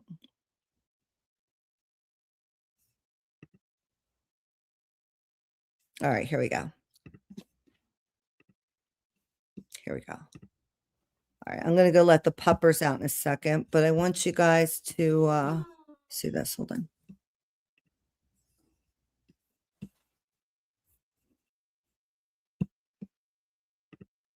All right, let's talk about China. Let's hear what Professor Morandi has to say about China. That I think almost nobody understands about this war. Everyone is focused on the ceasefire. Everyone is asking, did America win? Did Iran win? Will the ceasefire hold? Will the war resume? And these are all important questions. But today I want to ask a completely different question. A question that I think is far more important than anything the media is discussing right now. And the question is this.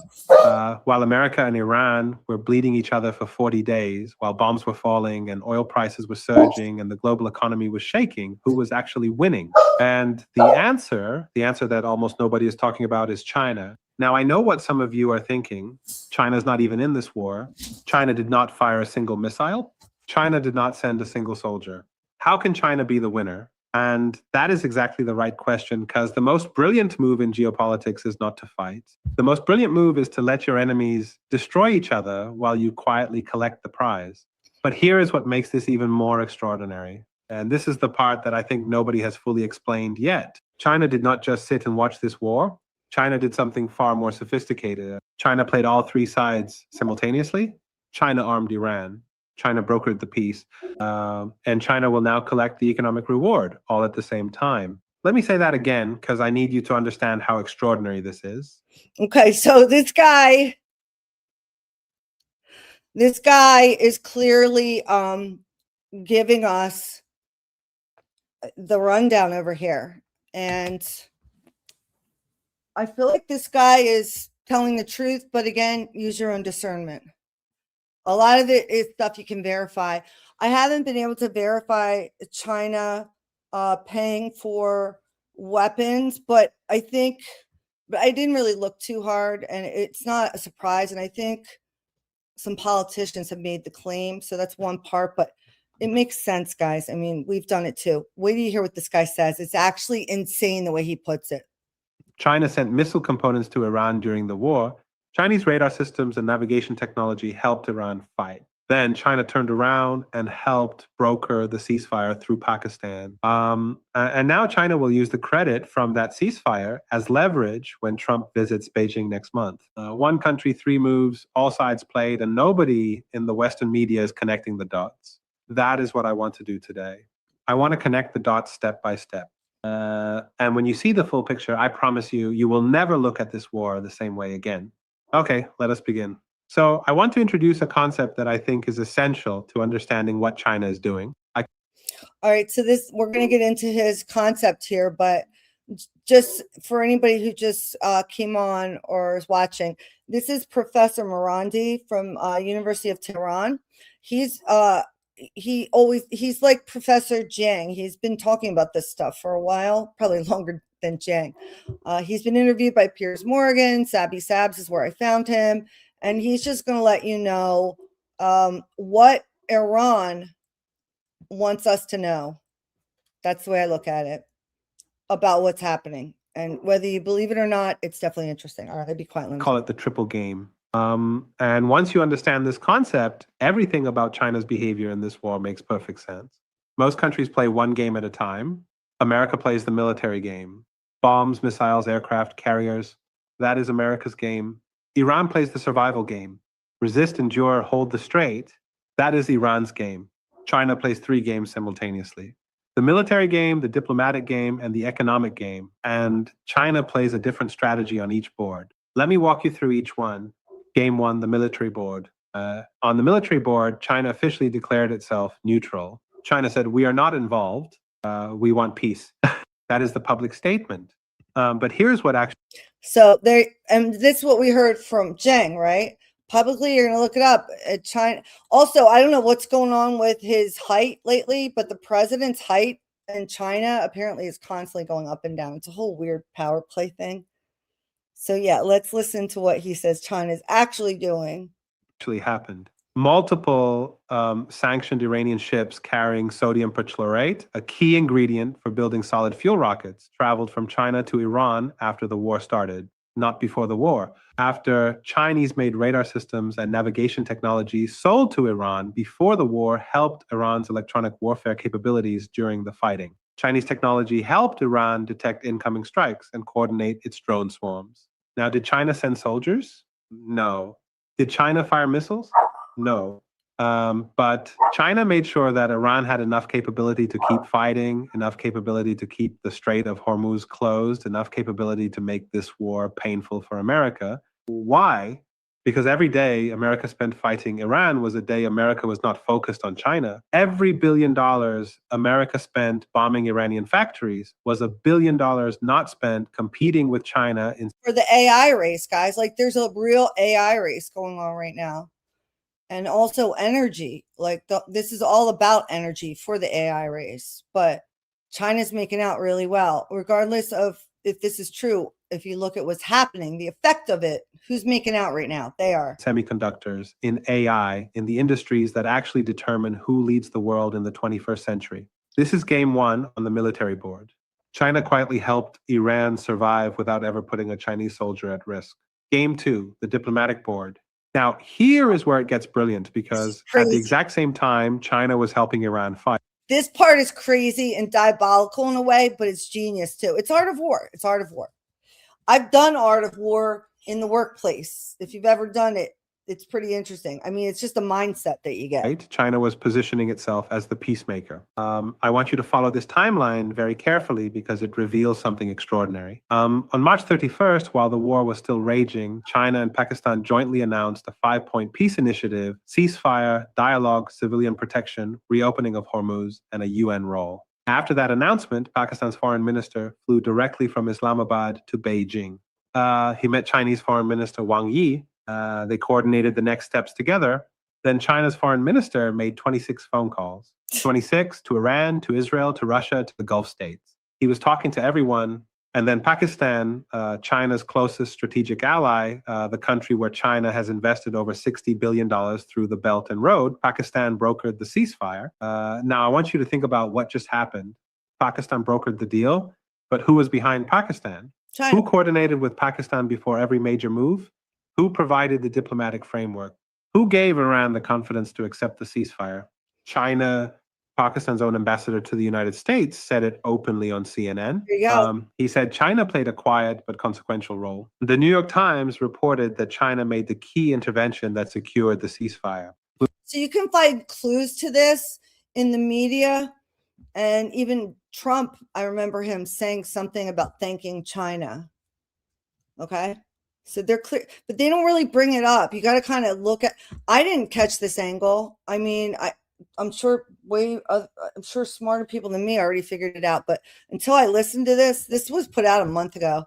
I didn't catch this angle at all. People kept bringing up China, but I hadn't gotten to that layer yet. So it sort of opened my eyes to this aspect of it. Bloomberg reported that Trump himself credited China for helping make the deal happen. So let me be very clear about what this means. China armed Iran to keep the war going. Then China brokered the peace to end it. China decided when this war would be painful, and China decided when this war would pause. That is not a neutral country. That is the country controlling the tempo of the entire conflict. That's fucking right. That's right. That's the truth. I mean, honestly, think about it. Game 3, the Economic Board. Now, the Economic Board, this is the most important board, and this is where China truly wins. China buys over 90% of Iran's oil exports. Let me say that again, 90%. China is not just a customer of Iranian oil, China is the customer. Before this war, American sanctions meant Iran could barely export oil. The Iranian economy was struggling. Iran was desperate. But then this war started and something extraordinary happened. America needed global oil prices to not go too high because high oil prices destroy the American economy. So America quietly eased enforcement of sanctions on Iranian oil. And who immediately stepped in to buy more?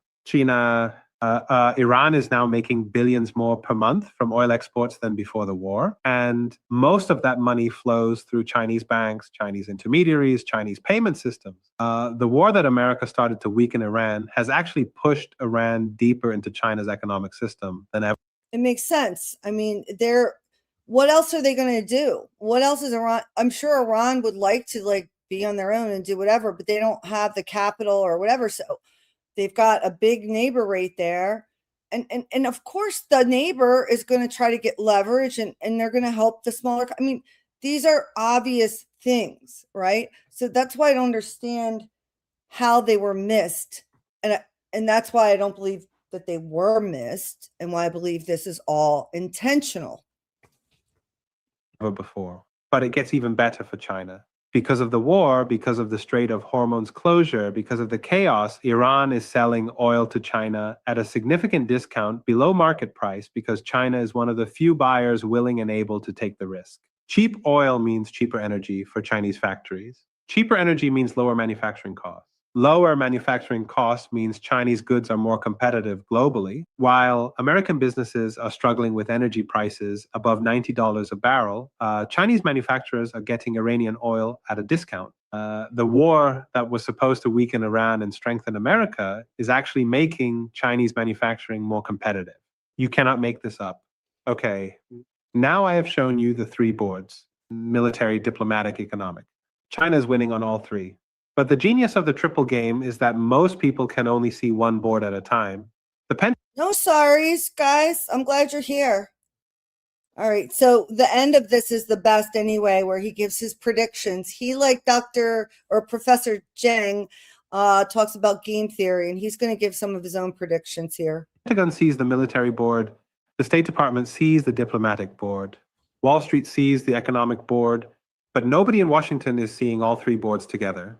China sees all three, and China is playing all three simultaneously. Now, I want to talk about something very specific that happened in the last 24 hours, because this is the part that I think proves beyond any doubt that China is the biggest winner of this war.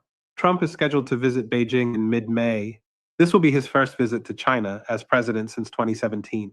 And the most important issue on the agenda, trade, tariffs, the economic relationship between America and China. Now, think about the timing. China just helped broker a ceasefire that saved Trump from a political catastrophe. Trump was hours away from ordering the destruction of Iran's entire civilian infrastructure, power plants, bridges, everything. The whole world was watching. Pope Leo called it truly unacceptable. Even Republican senators were getting nervous. Wait, I have to pause there for 1 second. Pope Leo, the only person, religious person who came out, religious leader, and condemned the war. And Donald Trump actually said, I just take him as a troll. You can't get upset by this guy. He actually said he doesn't really like Pope Leo. Pope Leo isn't tough on crime. He said Pope Leo isn't tough on crime. That's what Donald Trump said about the Pope, okay? I'm just like, I can't with this motherfucker. And then China, working through Pakistan, helped deliver a ceasefire that Trump could call a victory. Trump went on Truth Social and called it a big day for world peace. The market surged. Oil crashed. Trump looked like a deal maker instead of a warmonger. China did that. China gave Trump that win. Now, what do you think China's going to ask for in return when Trump visits Beijing next month? I'll tell you exactly what. Money, money, money, money, money. That's what they want. They want get rid of those tariffs, Mr. Trump. China will ask for tariff reductions, easing of semiconductor export controls, relief on sanctions against Chinese technology companies, and Trump, who just publicly credited China for the ceasefire, who needs China's cooperation to keep Iran at the negotiating table, who needs stable oil prices for the American economy. Trump will have very little leverage to say no. This is the ceasefire dividend. China helped end the war not because China cares about peace. China helped end the war because it creates leverage that China will cash in next month in Beijing. And here is the deeper point. This is what I want you to really understand. America spent tens of billions of dollars on this war. American soldiers died. The American economy was shaken. Oil prices surged. Markets crashed. Allies were rattled. America's global reputation was damaged. And what did China spend? Phone calls, 26 phone calls from the foreign minister, some diplomatic coordination with Pakistan. That is it. That is the total Chinese investment. America spent billions and got a tow ceasefire that is already collapsing. China spent phone calls and got leverage over the most important bilateral relationship in the world. This is the difference between a hammer strategy and a Sun Tzu strategy. America hits, China positions, and positioning always beats hitting in the long run. Now, I want to show you that what China is doing is not new. This pattern has repeated throughout history, and every time it repeats, the outcome is the same. The country that fights loses. The country that waits wins. The first example is the one I always come back to, the Peloponnesian. This is so cool. This is the best part. And just so you heard there, he's basically saying the counterpuncher generally always wins. The person who waits, the person who does not initiate violence always wins. And that's logical. In war. In 431 BC, Athens and Sparta went to war. Athens was the financial and cultural superpower. Sparta was the military superpower. They fought for 27 years. Both sides were devastated. Athens was destroyed. Sparta was exhausted. And who won? Macedon, kingdom to the north that everyone considered irrelevant. Philip of Macedon watched Athens and Sparta bleed each other dry. He built his army. He built his economy. He waited. And when the moment came, his son Alexander conquered the entire Greek world. America is Athens, Iran is Sparta, China is Macedon. Damn. America's Athens, China is, Iran is Sparta, and China is Macedon. Wait to hear what he says next. Parallel is exact.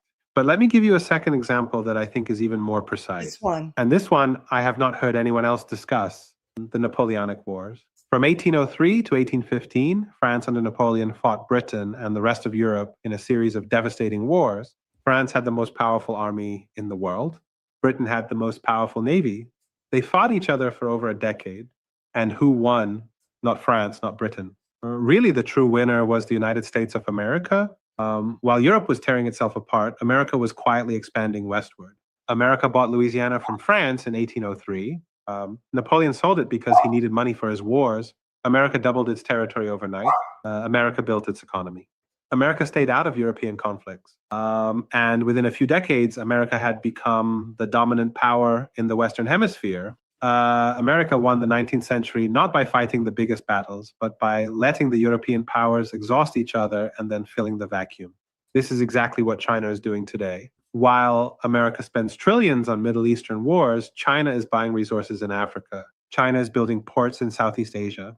China is signing trade deals in Latin America.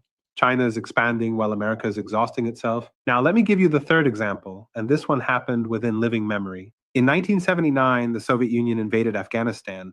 The Soviets thought it would be a quick operation. Oh, this is such a good one too. This just showed, this is what I mean by like, debts are always paid, karma. It like the universe keeps the score. I know body keeps the score is a thing, but I'm just saying like, it's not forgotten like these things, you know, they're not forgotten.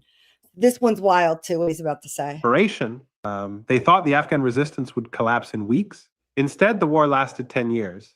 It cost the Soviet economy billions of rubles.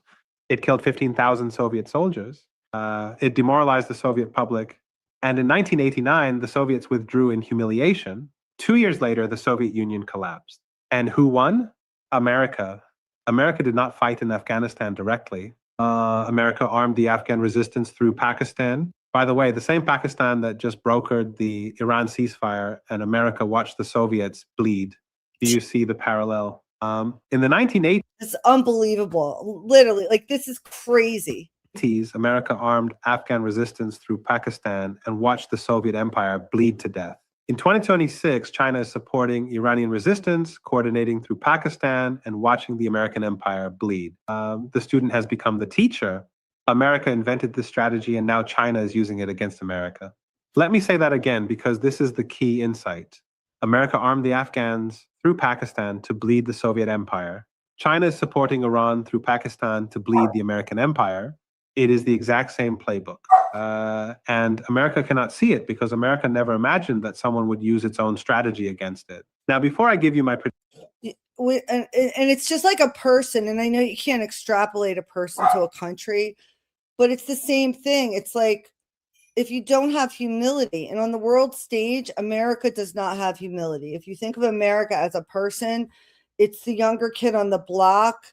Things went well, they had good luck, but they don't have enough humility. So now we're going to get knocked down. It's like it makes sense if you think about a narrative, predictions, I want to pause and say something. When I talk about strategy and game theory, it can sound like a game, like chess, like abstract intellectual exercise. But I want to be very clear. This is not a game.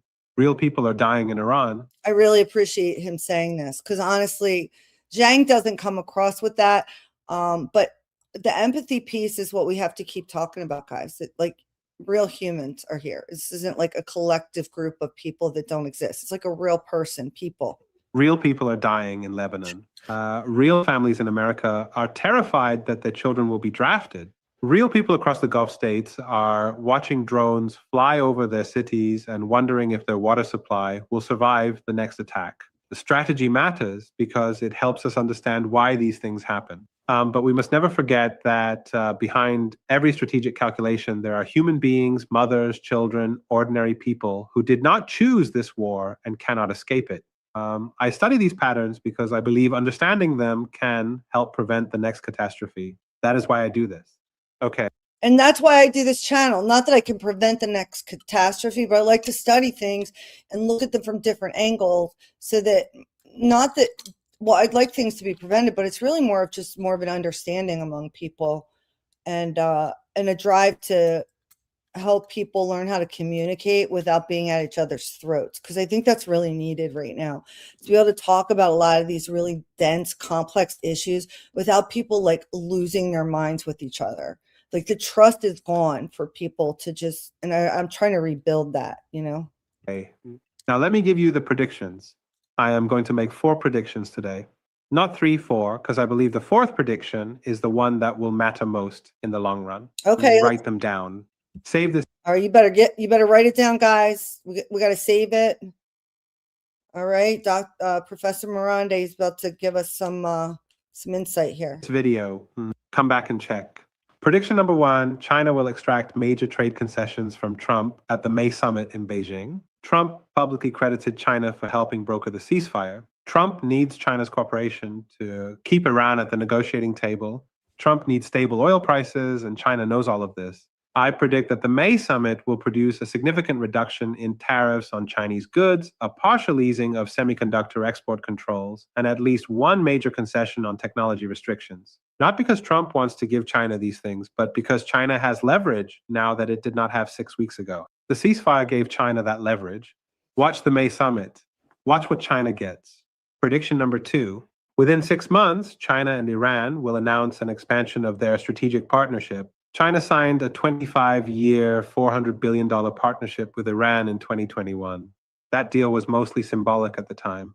Many of the promised investments never materialized because of sanctions pressure. But this war has changed everything.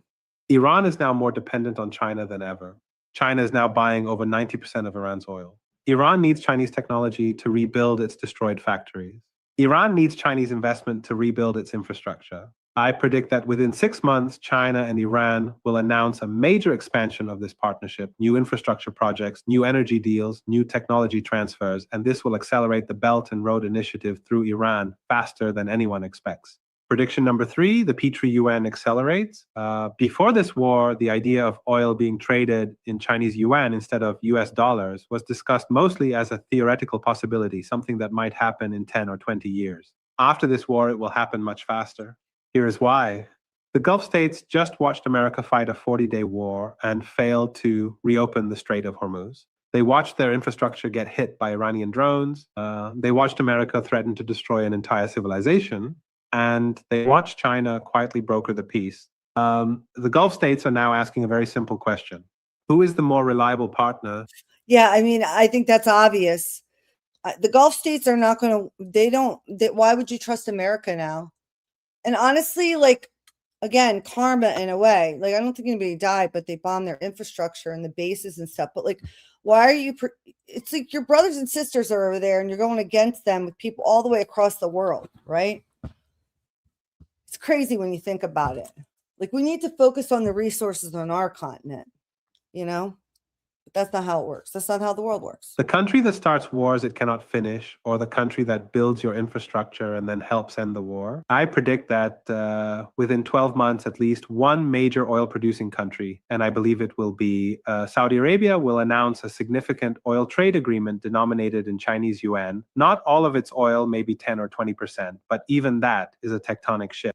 So what I like about this prediction, and it's bad news either way, but it's coming. No matter what, it's coming. The end of the petrodollar, it has been coming. They've been talking about it. It's a thing. Everybody knows about it. When's it going to happen? And like most horrible things, it doesn't happen immediately. And so the way this guy is predicting is it's going to take a little while. And so that's helpful. So people don't have to freak out. But it's something you have to understand is happening, and why. If you understand why, it's easier to accept it, I think. Because once one country does it, others will follow. And when that happens, the petrodollar does not just weaken, it begins to die. Prediction number 4, and this is the big one. This is the prediction I want you to remember. Above all the others, within 5 years, not 50 years, not 20 years, 5 years, China will become the dominant economic power in the Middle East, surpassing the United States. China is already the largest trading partner of Iran, of Saudi Arabia, of the UAE, of most Gulf states. China is already the largest buyer of Middle Eastern oil. China is already the largest investor in regional infrastructure through Belt and Road. What China does not yet have is diplomatic and security influence. But this war just gave China that too. China brokered the ceasefire. China has credibility now as a peacemaker. Pakistan, China's closest ally, is hosting the negotiations. The talks are happening in Islamabad, not Washington. 5 years from now, when you look at the Middle East, you will see Chinese-built ports, Chinese-financed railways, Chinese-purchased oil, and Chinese-mediated diplomacy. America will still have military bases. But military bases without economic influence are just expensive targets. This is what this war has done. It has not just weakened America, it has handed China the keys to the most strategically important region on Earth. Let me bring this all together. 2,500 years ago, a Chinese strategist named Sun Tzu wrote the most important book on strategy ever written. It is called The Art of War. And the most famous lesson of that book is this: the greatest victory is to win without fighting. For 2,500 years, Chinese strategists have studied this principle. They have refined it. They have internalized it. It is not just a theory in China, it is a way of thinking. It is in the DNA of Chinese strategic culture. And in this war, we are seeing this principle executed at the highest level in modern history. China armed Iran quietly through deniable channels to make sure the war was painful enough for America. China then brokered the peace through Pakistan, through phone calls, through diplomatic channels to make sure China got the credit. And now China will collect the economic reward through cheap oil, through Belt and Road expansion, through trade concessions, through the gradual death of the petrodollar. 3 moves, 1 strategy, no soldiers lost, no bombs dropped, no cities destroyed. America spent tens of billions of dollars on this war. Thousands of people are dead. The global economy was shaken. And what did America get? A 2-week ceasefire that is already cracking. China spent 26 phone calls. And China got leverage over the global superpower, deeper control of Iranian oil, a path to expand Belt and Road, credibility as a peacemaker, and a weakened dollar. This is not luck. This is not coincidence. This is 2,500 years of strategic culture meeting a moment where it can be applied perfectly. Now, I want to leave you with one final thought, and this is the thought that I think matters most. In the 1980s, America used Pakistan to arm the Afghan resistance and bleed the Soviet Empire. It worked. The Soviet Union collapsed and America became the sole superpower. In 2026, China is using Pakistan to support Iran and bleed the American empire. The question is, will it work again? I believe it will. Not because China is smarter than America, not because China is more powerful than America, but because this strategy, letting your enemy overextend, letting them spend their money, letting them destroy their own credibility, and then stepping in when they are exhausted. This strategy works every single time in history. Every single time, Athens and Sparta exhausted each other. Macedon won. Britain and France exhausted each other. America won The Soviet Union exhausted itself. America won, and now America is exhausting itself. And China will win, not with bombs, not with soldiers, not with aircraft carriers, with patience. That is the lesson of Sun Tzu. That is the lesson of history. And that is what is happening right now in front of the entire world. While almost nobody is paying attention, that is my analysis for today. This is not prophecy. This is game theory and structural history. I might be wrong, and if I am wrong, we will come back and analyze why. Because that is what this is about. Not being right all the time, but thinking carefully, questioning our assumptions, and following the logic wherever it leads. Save this video. Come back in 6 months. Check the predictions. I will see you in the next. So yeah, we'll be back, Professor. Pretty cool, right? So he's quite knowledgeable about all of this, and I just wanted to introduce you guys to him. My dogs are definitely needing some food and water and attention, so I'm gonna have to sign off. I usually get tired after about 2 hours anyway, but really appreciate you guys being here. And yeah, I will definitely be dropping a link to invite some of you guys up that want to talk next time I come on. Okay, let's see. Revolution has a 200 million man army marching.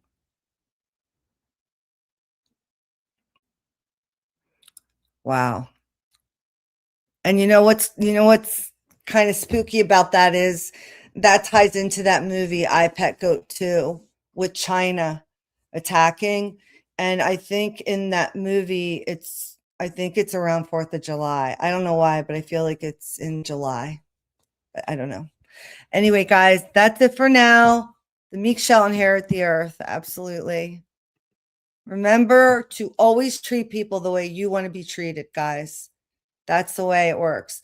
And that's what's up. I'll be back later, guys. Thanks for being here. I appreciate every single one of you. And if you're not subscribed, please subscribe. Over like 70% of the people that watch my channel don't subscribe. It's free. Just press subscribe. It's awesome. If you like it, that'd be awesome. If you just hit the like button, it'd be awesome if you share it. It just kind of gets, people interested in it. I have had bigger growth recently with a larger audience, and people from all over the world are watching. I see people in my statistics from England, from Canada, from Australia, from New Zealand, from Indonesia. I think there was India. Did I say that already? A lot of people. So I really just want to say hi to anybody from different countries that's listening. And the whole thing here is to respect each other's voices and to talk about things and learn things. So that's what we're doing here. And if you like it, subscribe, share. See you on the next one, guys. That's what's up. Let's just play some music. Thanks, Doc Terry.